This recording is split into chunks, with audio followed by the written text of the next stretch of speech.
Inch by inch, row by row, gonna make this garden grow. Gonna mulch it deep and low, gonna make it fertile ground. Inch by inch, row by row, please bless these seeds I sow. Please keep them safe below till the rain comes tumbling down. So we're trialing different types of beans and seeing what we think about how they grow and their flavor and how easy or difficult they are to harvest. And these little plants are producing, as you can see right here, prolifically, and a whole bunch are coming right at the same time. And these are good for dilly beans? And you could use them for dilly beans. You know, a second way that beans grow are the pole beans. And these right here are Romano beans, Romano pole beans. And they are very tender when this is the right size. They're not overgrown and very flavorful. And one of the things that I do with these beans is to save the seed. And these were grown from seed that was saved last year.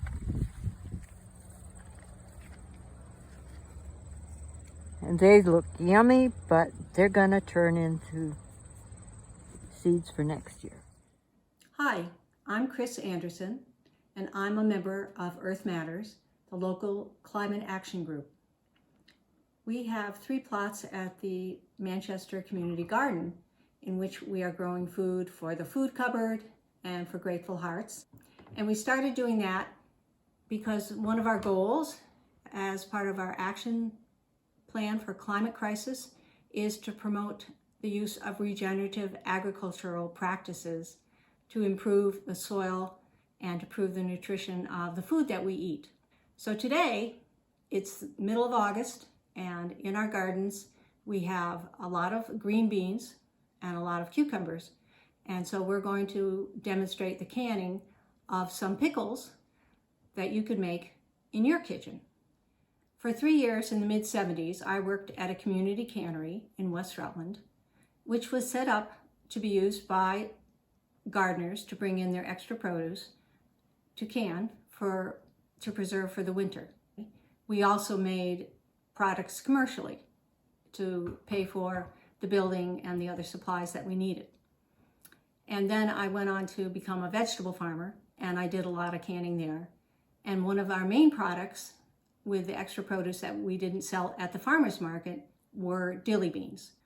So today we're going to be making dilly beans, and we're going to be making maple bread and butter pickles. So to get started canning, you want to have a very reliable book that tells you all the things you need to know about canning. And I recommend this book, the Ball Blue Book. It's produced by the Ball Corporation, which makes many of the canning supplies that you would need. This has recipes for canning, freezing, and drying. And it also has recipes in the back of the book for how to use some of your products that you've made, like chutneys and relishes, as part of your cooking. So this is a book that has all the information you need to do safe canning. Another book that I've had for years is Putting Food By. This is one of the original books. It has a lot of the same information as the Ball Blue Book. And the final book that I really like, it's a pretty recent publication by Andrea Chessman, and Pickled Pantry. So getting a good, reliable source of how to can is essential because you want to make sure that you're doing safe canning. So today, we're making high acid products, pickles, because we're going to be adding vinegar to the brine. And so that makes them safe to be done in a hot water, boiling water bath canner. And this is a typical canning pot. It comes usually with a rack, and this one holds 7 pints or quarts. So you'll have your canning jars. These are half pints, which also some of the recipes will call for half pints. And pints and quarts and narrow mouth or wide mouth jars. So also really helpful to have a funnel that fits right over the mouth of the mason jar or the canning jar. Fits right in there. It has a little mark in it to indicate ½ inch, which is the amount of headroom that you leave, empty space that you leave above the food in the jar. And it's always great to have a slotted spoon. And another essential part are rubber gloves.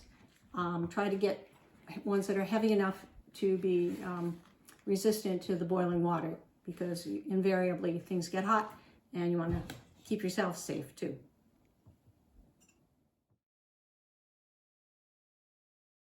And the only job of this band is to hold the lid on during the processing. And the lid will come with the jar, but these are lids that you only use once. They have a rubber gasket that's used that creates the seal that makes the food airtight. And when you put your lid on and put the screw band on, you screw it on tight, but not super tight. And then after you have left your product, it's been processed in the hot water bath, you've taken it out, it should sit for 24 hours, and then you can remove the screw band. And so I have an old jar of dilly beans here from last year. Look how beautiful they look.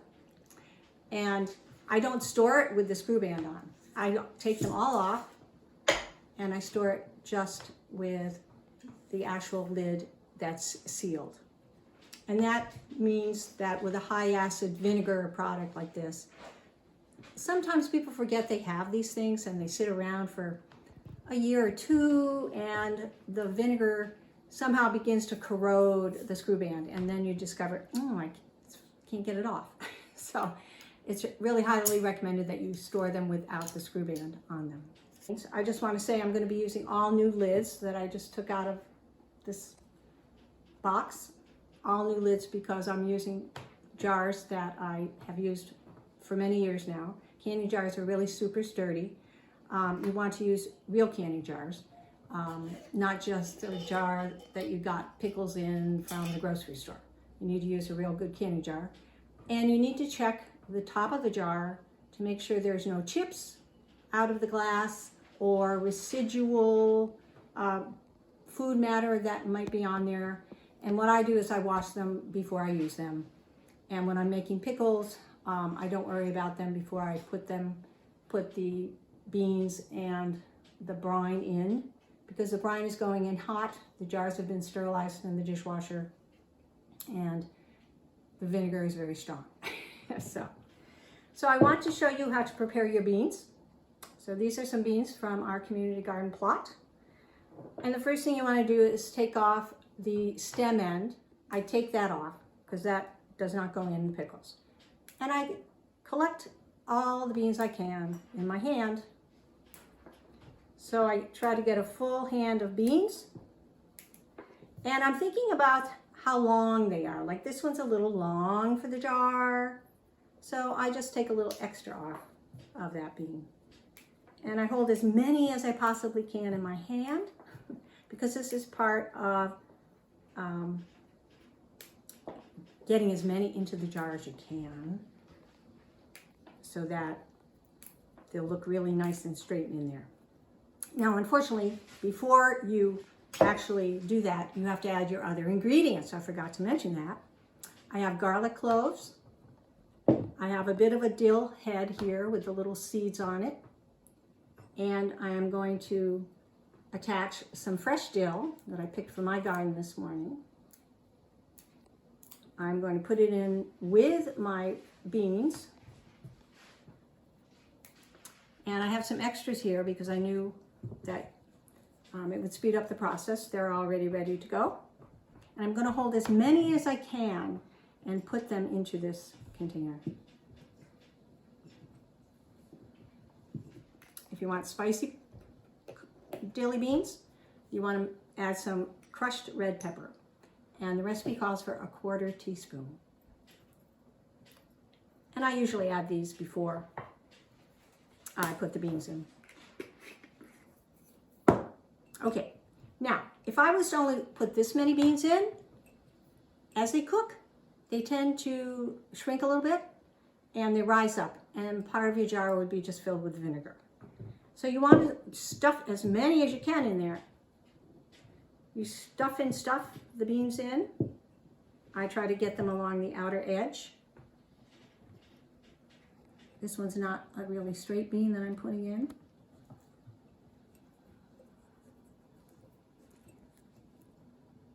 And sometimes I've had people help me do this part when I would be doing it production-wise. And I always say, put in as many as you can, and when you think you're done, put in 2 more. Because that makes, look how nice and straight they look. Now, I do it this way because I like to give these jars of dilly beans away as gifts, or I bring them to potlucks, and I like them to look nice. But if you're doing it for your family, because your family, it turns out they love dilly beans, you can cut them into pieces. Or just, you don't have to stuff them like this. You can put them into quarts. And that way you can put in, more beans. Okay, now I'm at the stage where I'm like, I'm going to stuff in 2 more. Even though it feels like maybe I can't, because I can. And this is just from the experience of having made so many jars of dilly beans.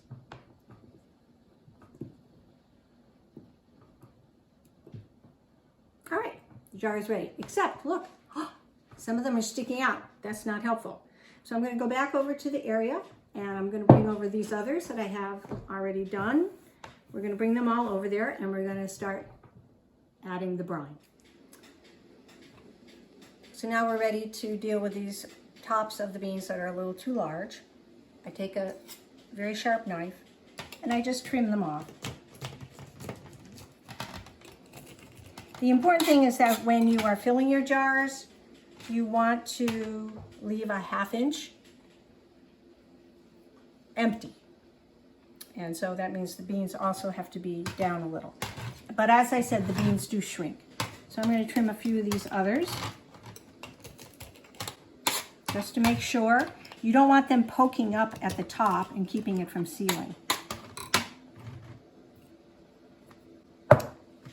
As I said, my canner holds 7 pints. So now we're ready to go. So we need to make the brine, and I've already prepared the mixture of equal parts vinegar and water. And this recipe makes 8 pints, so I'm doing 5 cups of vinegar, and I use organic apple cider vinegar. In fact, you can get Yoder Farm apple cider vinegar at the farmer's market. This doesn't happen to be that. And it also requires pickling salt, which I always buy a big box of kosher salt. It doesn't have any iodine, or you could use sea salt. And it calls for a 1/2 cup. I'm going to add that to my brine. The brine is already hot. It's getting a little low.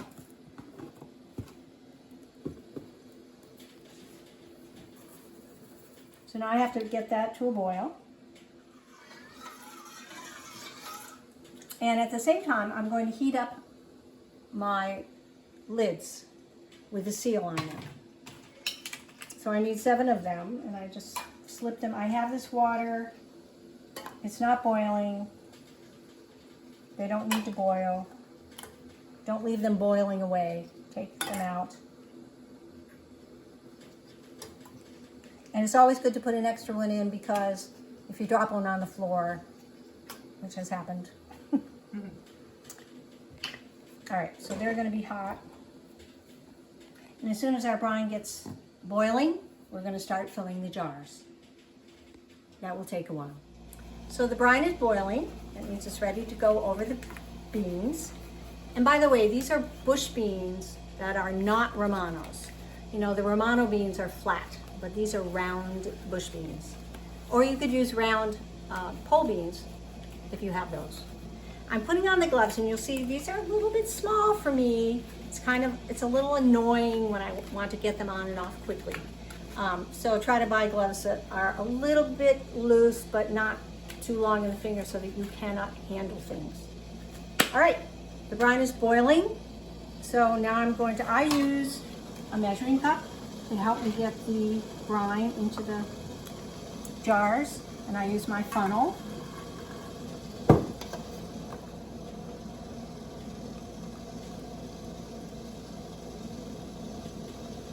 And as I said, I'm going to fill it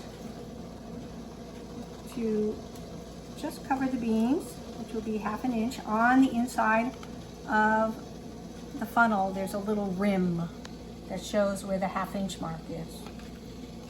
But some products require a different fill, like a 1/4 inch. So you have to follow your recipe. And I usually do about 2 jars at a time. And I get the lids on them. Now, an important thing is making sure that you remove any excess vinegar or brine from the top of the jar. So I just put my little sponge in with my hot lids, and I quickly wipe the top. And these gloves are not that heat proof, I have to say. And then I put on my lid, and I grab my screw bands,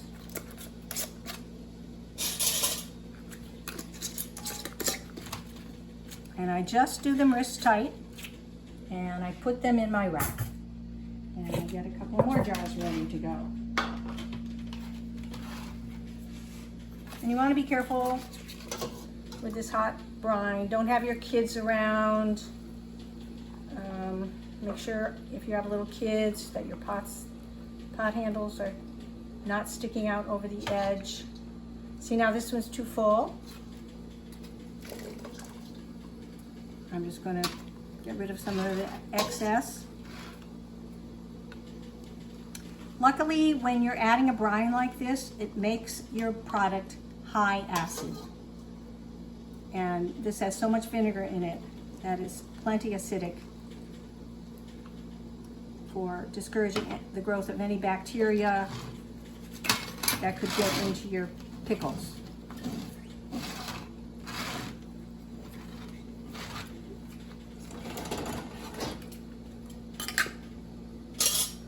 Here's an old rusty lid, screw band I mean. I'm not going to use it.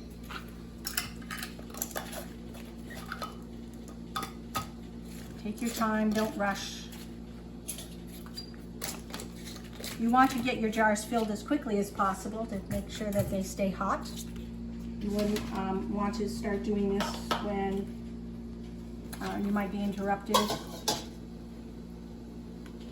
Don't answer the telephone. Don't look at your cell phone. Just attend to what you're doing when you're canning.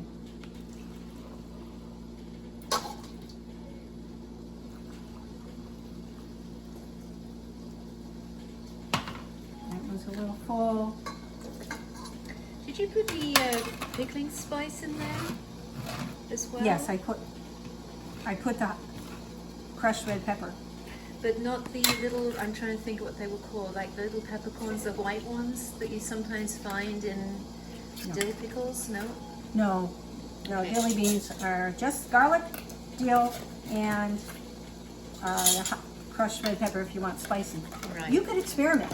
We made basil dilly beans. And we did use peppercorns and basil and garlic. They were not as popular as dilly beans, but we sold quite a few of those. We also made basil carrot sticks. I'm just trying to think of the different herbs you could use. Like, could you use tarragon, or would that be? You could, if you like the Yeah. flavor. Sure. You could use a lot of different combinations, and there could be other ones in the recipe books that you might like Right. to give it to try. All right, so we're we've got our 7 pints done. I have them all in the rack here.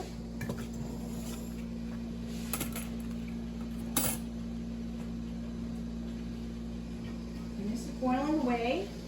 I may have overfilled this hot water bag because you don't want the water splashing out. Obviously the jars are going to take up some room. Oops, whoops. These racks are nice because you can hang the jars. Yeah, see, now this is going to be a little too full. We don't want it doing that over the edges.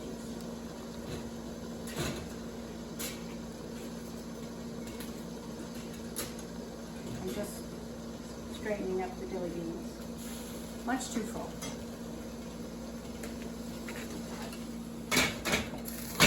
So I'm going to take some of that water out.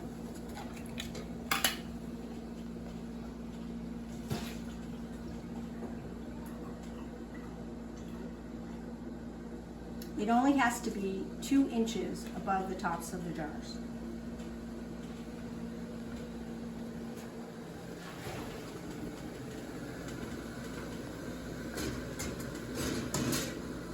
And then put your top back on.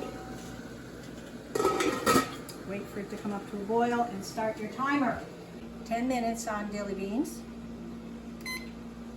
Ready to go. All right.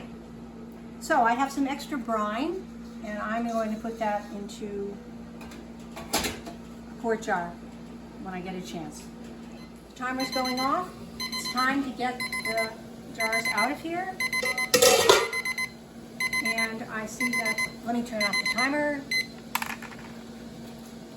Only one of the rack handles is up, so I'm going to pull the other one up with my trusty spoon. Now this is very hot water.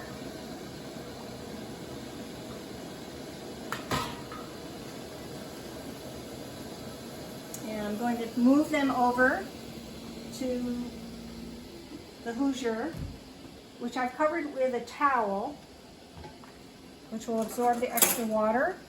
And also you don't want to put them on a cold surface.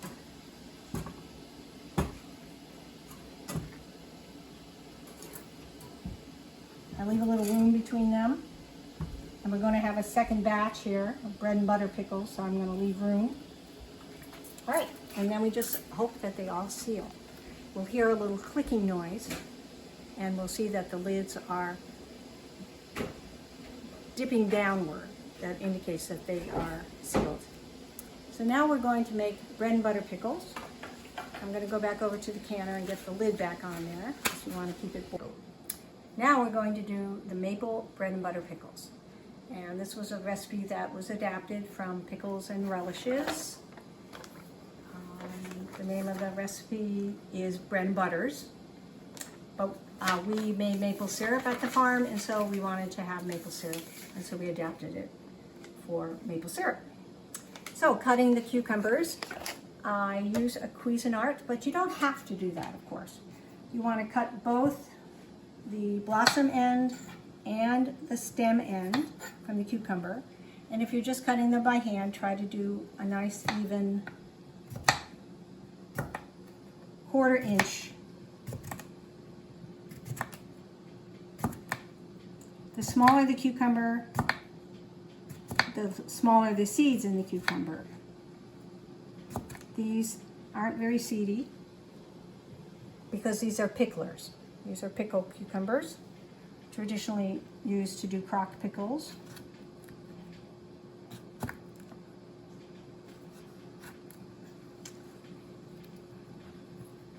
Or I also have a salad cuke. Let's see how big the seeds are in that one. Pretty small, because this is very small. I picked it when it was small. So I'm going to cut this one by hand also. I need about 2 more cups of cucumbers to finish the other. I have 10 cups altogether in this recipe. But I'm just going to demonstrate that if you want to do it with your Cuisinart, This is a rather old model. It's a little stiff, but I have a special cutting blade that does 4 millimeters. So it will slice them up. Pop it in the feeder, press it down. All ready to go. And I think they're a little narrower than the ones I was cutting. But I would say this is about what we need for the 10 cups of cucumbers. And I also put in a half of a sweet Spanish onion, which we also have growing in our garden. It smells wonderful. We have to get a brine together for the cucumber pickles. And of course this will include maple syrup. So I'm going to use, this has surprisingly little ingredients. 1.5 cups of the vinegar. 1.5 cups? Yep, that's 1 cup. And 1 cup of water, I'll get that in a moment. And 1 cup of maple syrup. And this is from Echo Ridge Farm in Pollock. It looks so good. And a cup of water.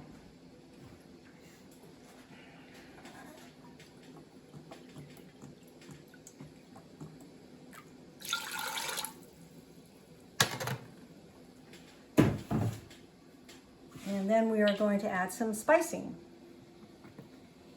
These are a sweet pickle, obviously, and we like them to be a little yellowish, so we put in turmeric powder.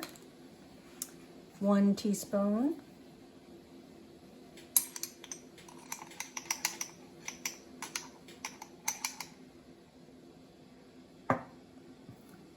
And teaspoon of mustard seed. Okay. Or black mustard, I think it's called. 1 teaspoon. And a half teaspoon of celery seed. Celery seed is a wonderfully fragrant.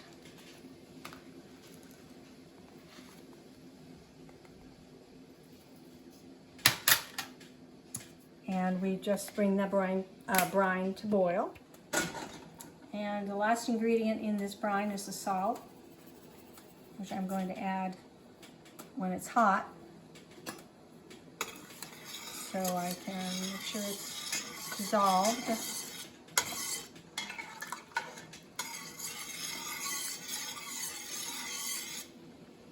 And now I'm also going to add the cucumbers and the onions very carefully because they're going into this hot brine.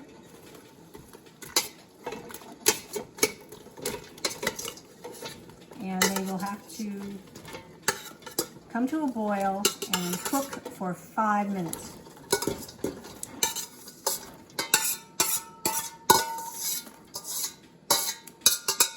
Stir them up. Make sure the brine is well distributed on them. And as they cook, they'll become much more wilted. And already, look how they're picking up the color, the yellow color of the turmeric.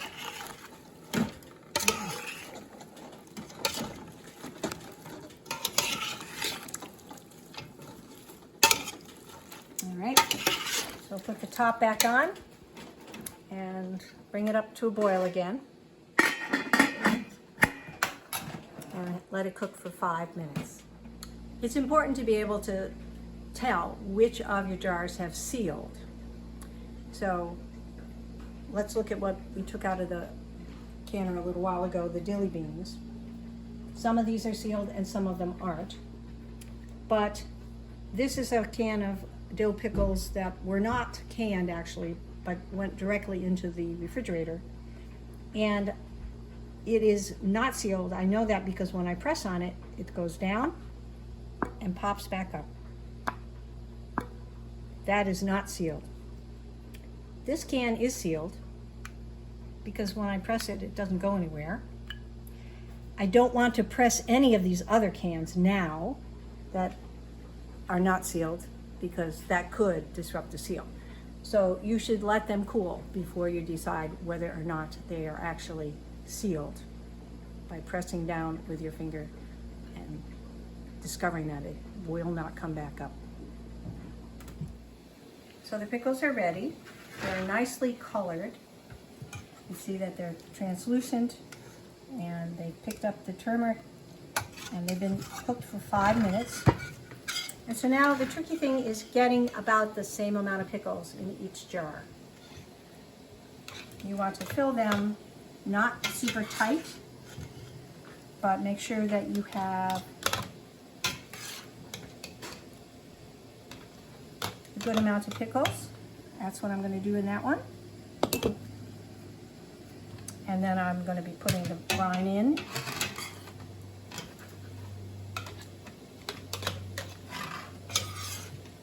These funnels are just great. I have to say, this fitting perfectly on the jar is so helpful.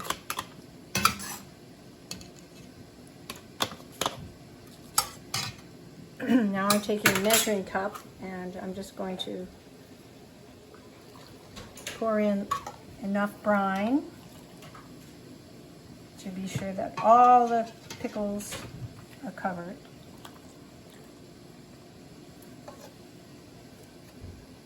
And here you'll want to put the brine up just to that 1/2 inch mark on where I'm showing with the edge of the knife. 1/2 inch.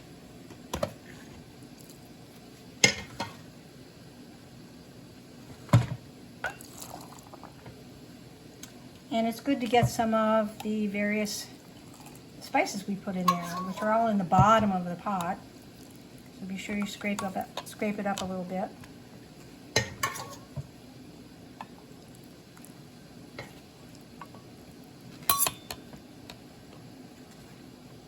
I'll put one more pickle in there.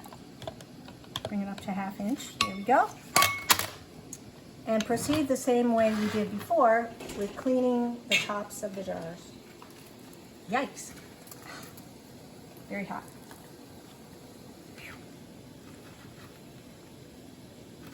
Try to get gloves that are a little more heat proof than these. These are a little too hot. Too thin, I mean, too thin. Heavy duty. Special heat proof fingertips.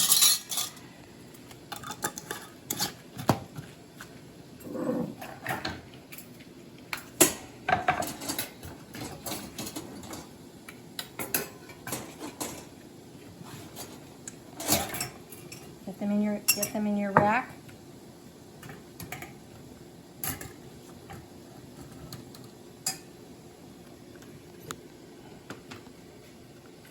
Do 2 more jars and see what we have left over. This is supposed to only make about 4 pints. Looks like we'll have extra cucumbers. I always get a few more jars ready than I think I will need for any leftover. Sometimes you have a 1/2 jar, which you can just put in the refrigerator and eat in a couple of days. Now, one thing I forgot to say, the dilly beans are at their best 6 weeks after you have processed them. Then they'll get very spicy. So you want to make sure there's no air bubbles in your jars, which we're putting enough brine in here and we're not packing them too tightly. So I know there are no air bubbles, but I should have checked.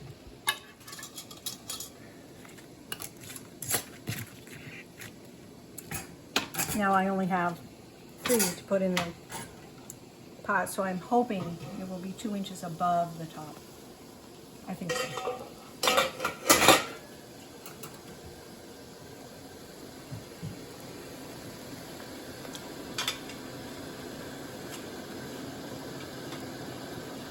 Pretty close. I'm going to to add this water that I have here. Because it was boiling also. Almost. Yikes. Now, these, surprisingly enough, it says only 5 minutes to process them. So the timer has gone off, and we are ready to take out the bread and butter pickles from the hot water bath.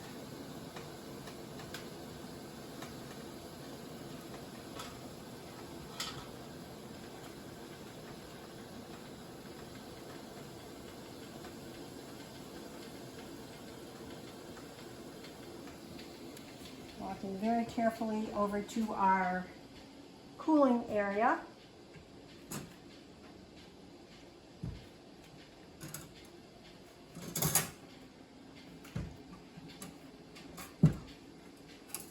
There we go. Now all of the dilly beans are sealed, except one, and we'll wait for this.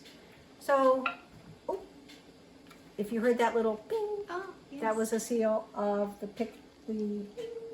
bread and butters. Yep, this one right here. Okay. Wait 24 hours. Do not disturb them. Do not move them any closer to each other. And then check for your seals. If they're all sealed, take off the screw bands. Wipe the top off in case you have any hard water at your house. And then put the name of the product, dilly beans or bread and butter pickles, and the date you made it on the jar. And store them in a cool, dry place. So I hope you do try doing some canning this summer. It's a great way to preserve some of the food that you have. They make great gifts to other people. Stick with the high acid products. Pickles, tomatoes are high acid. If you are uncertain, bing, There you another go. There's sealer. one. If you're uncertain of the acidity of your tomatoes, the canning books now always recommend adding a tablespoon or two of vinegar or citric acid. I use cider vinegar to stewed tomatoes or tomato sauce to make sure that they have a high enough acid content to be done just in a hot water bath. You can also freeze things, which is great. Not pickles necessarily, although some of the newer cookbooks do have some relishes. I made a great spiced red cabbage relish that you just throw in the freezer and let it thaw in your refrigerator, and you eat it in a few days, and it was very yummy. It's fun to cook with that, with meat. And try to, if you don't have your own garden, try to buy organic produce, regeneratively raised produce, because it comes from healthier soil that has plenty of good soil microbes to help those plants become more nutritious.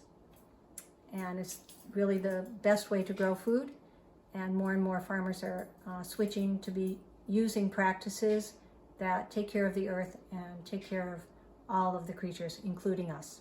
It draws down carbon. Right, stores a lot of carbon in the soil. So enjoy canning. Thank you, Chris.